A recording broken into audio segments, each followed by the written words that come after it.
Inday. So I'm here. Pipitasin natin ang magpitas si Inday. Focus this.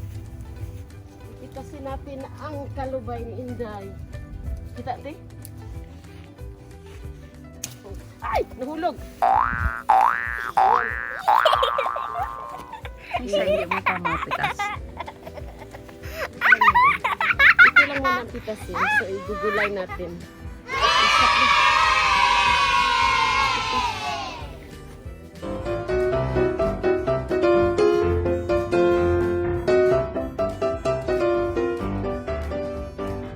Hello, good morning.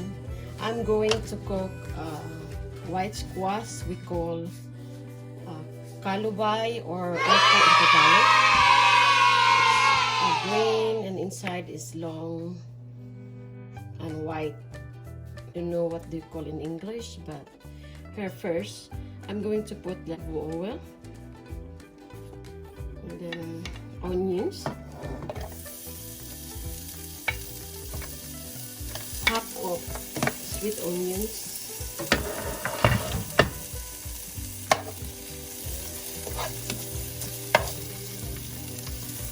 Have to saute into light brown. Have to put garlic.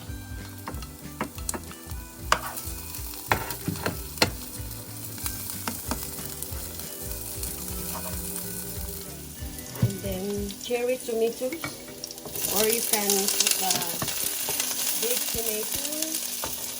We have to put a shrimp.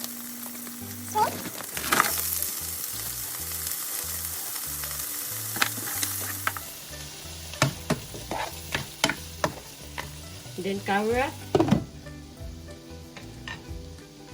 Then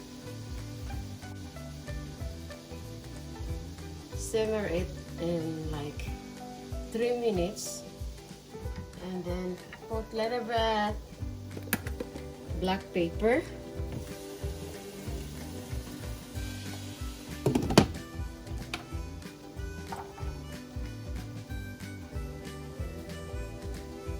And then little bit salt.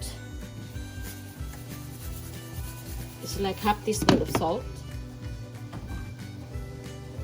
Squash. So you slice this size. We call kalubay or opo. We have to add now.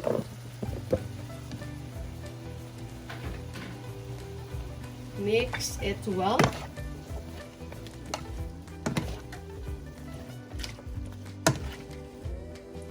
Then shrimp powder, or you can put magic syrup or chicken cube, pork cube, or pork powder, whatever you want, or MSG, but I tried not to put MSG. Now cover it and simmer it until 5 minutes. Going to check is 7 minutes now. So here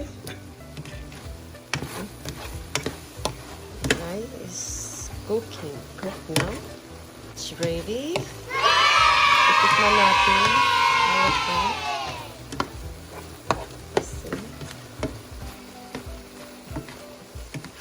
You can see. Sarap. So, luto ng mga Inday. It's delicious. Now it's cooked.